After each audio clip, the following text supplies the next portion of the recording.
England में कोई culture है नहीं। मैं ऑफेंड नहीं करना चाहती हूँ, लेकिन एक्चुअली भारतीय कल्चर जो इतना ऐतिहासिक है, पौराणिक है, उसे कल्चर बोलते हैं। कल्चर आजकल है नहीं।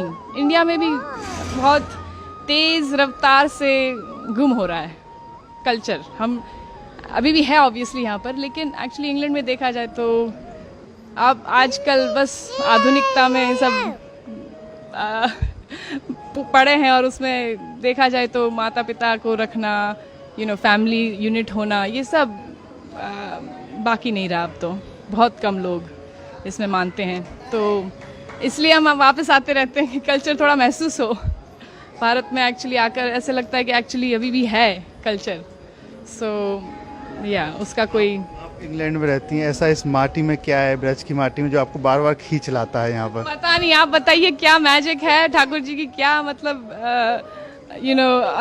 अमेजिंग उनकी कृपा है, कुछ न कुछ तो है ही। लेकिन यहाँ पर जैसे हम अलाइव हैं, जान है, बाहर जाकर ये ब्रिज को छोड़कर ही तुरंत जो क्या कहते हैं, इतना हैवीनेस फील होता है। कलयुग का प्रभाव बोल सकते हैं, आधुनिकता का प्रभाव, जो नास्तिकता का प्रभाव है, वो इतना। लॉलीपॉप लेटर उसका प्रभाव बहुत हैवी है। तो इसलिए ब्रज की माटी में ये जो आस्तिकता है, जो हम तपस्या कह सकते, ये उसी के लिए आते हैं कि हमें ठाकुर जी के दर्शन हो और यही संस्कार और सनातन धर्म का महसूस हो, क्योंकि बाहर तो है नहीं। हम लेके जाते हैं जितना हो सके उतना, और ट्राई कर रहे हैं कि जारी रखें हमारे परिवार में और बांटें। वहाँ पर भी हम थोड़ा प्रचार करने में कोशिश करते हैं कि दूसरे को इंकरेज करें कि इसे ना ठुकराएं। हमारा जो एंशिएंट कल्चर है, ये वैदिक कल्चर, उसका देयर इज नो कंपैरिजन, उसके लिए कोई क्या कहते हैं सब्स्टिट्यूट नहीं है। हम ये वेस्टर्न कल्चर को अगर फॉलो करते रहेंगे तो बस खाली हो जाएंगे, अंदर से खाली रहेगा। इंग्लैंड में ड्रेस अलग पहनते होंगे, लेकिन यहाँ आप पूरी तरीके से साड़ी पहनकर, तो कैसा लग रहा है यहाँ पर? बहुत अच्छा लगता है साड़ी पहनकर। ऐसे लगता है कि मतलब अभी कुछ त्योहार है, नहीं तो फिर बस काला ग्रे पहनते हैं वहाँ पर, क्योंकि ठंडी इतनी रहती है तो कोट पहनते पूरा दिन लगभग, तो यहाँ पर मन लगता है। लेकिन वहाँ पर भी हम साड़ी पहनते हैं, और हमारा वैदिक कपड़े पहनते हैं, एक्चुअली साड़ी पहनते रहते हैं, और या स्कर्ट या ऐसे कुछ, जितना हो सके उतना। माथे पे आपने जो चंदन लगा रखा है, वहाँ भी लगाती हैं? ज़्यादातर लगाते रहते हैं, क्योंकि देखा जाए तो देखो, मुसलमान कभी ऐसे सोचता नहीं है कि मैं क्यों बुर्खा पहनूं, मैं क्यों ये टोपी पहनूं। सिर्फ हिंदू लोग मतलब डरते हैं, या मेरे को कई हिंदू खुद बोलते कि आप क्यों लगाती हो, बड़ा शो क्यों करती हो, क्या ज़रूरत है आपको शो करना, अपना आस्था को दिखाने की क्या ज़रूरत है। लेकिन मैं कहती हूँ कि एक्चुअली गर्व से हम दिखाते हैं। अगर कोई पुलिस ऑफिसर हो या कोई आर्मी वाला हो, तो वो गर्व से अपने सारे मेडल्स दिखाता है, क्यों, कि मैं आर्मी वाला हूँ।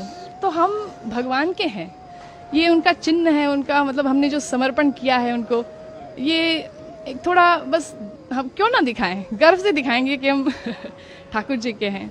उससे मतलब प्रोटेक्शन मिलता है ऑनेस्टली। मतलब ऐसे सिर्फ दिखावे के लिए नहीं है कि लगाया हुआ है, कि भगवान हमारे साथ है, वो तो है ही हमेशा। लेकिन थोड़ा जैसे हम सिंदूर लगाते हैं अपने पति के लिए, तो भगवान के लिए क्यों ना लगाए, और वो उससे इंटीमेसी लगती है भगवान के साथ, तो उस प्रोटेक्शन भी बहुत महसूस होता है कि नेगेटिवता मतलब जो नेगेटिव है वो एनर्जी थोड़ा दूर रहे। तो क्या करती हैं आप इंग्लैंड में, क्या काम करते हैं? मैं एक्चुअली पार्ट टाइम, मेरे चार बच्चे हैं, आज 2 है, 2 घर पे अभी, और तो पार्ट टाइम मैं संस्कृत पढ़ाती हूँ उन्हीं के स्कूल में।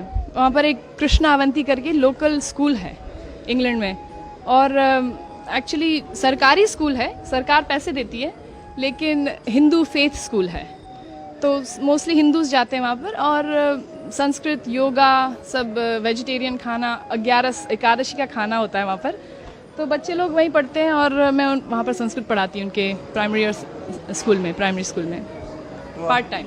गीता भागवत भी आप पढ़ती होंगी? बिल्कुल बिल्कुल, जितना हो सके उतना। गीता पढ़ते हैं, Bhagavad Gita, Bhagavad Gita, you go to Bhagavad Gita classes every day? वहाँ पर जो इन लोग का ग्रुप किया हुआ है बच्चों का, और वो रोज भगवत गीता क्लासेस में जाता है। थोड़ा हिंदी कम समझता है तो मना कर रहा है। तो कोई आपको भजन या कोई याद है कुछ गा सके? भजन भजन तो आई मीन आज रामनवमी है तो Raghupati Raghav you want to sing with me Rohan?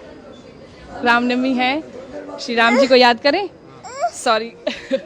हाँ, you want to sing with me? Raghupati Raghav Raja Ram, पतित पावन सीताराम. बोलो. रघुपति राघव राजा राम, पतित पावन सीताराम. जय हो. जय हो, हरे कृष्णा.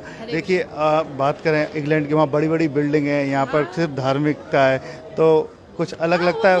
तो बड़ी बड़ी इमारतें हैं विदेश में, लेकिन उसका क्या फायदा अगर दिल छोटा हो, मन में शांति ना हो, अंदर सुख ना हो, हृदय में मतलब प्रेम ना हो. तो ये एक्चुअली ये सारी जो चीज़ें हैं, प्रेम और निर्मलता, और ये एक्चुअली सिर्फ भगवान में वो जो हम तपस्या करते हैं, दया दान, ये सब क्वालिटीज कल्टिवेट करते हैं, वो इसी तरह आ सकता है. ये कल्चर से, वैदिक कल्चर से ही आ सकता है एक्चुअली. देखा जाए किसी की सेवा करें, थोड़ा ह्यूमिलिटी प्रैक्टिस करें, नहीं तो फिर ये बड़ी बड़ी इमारतें फिर उससे क्या कुछ काम के नहीं है. वन सेंस काम के है, लेकिन फिर उसका इस्तेमाल दुरुपयोग होगा.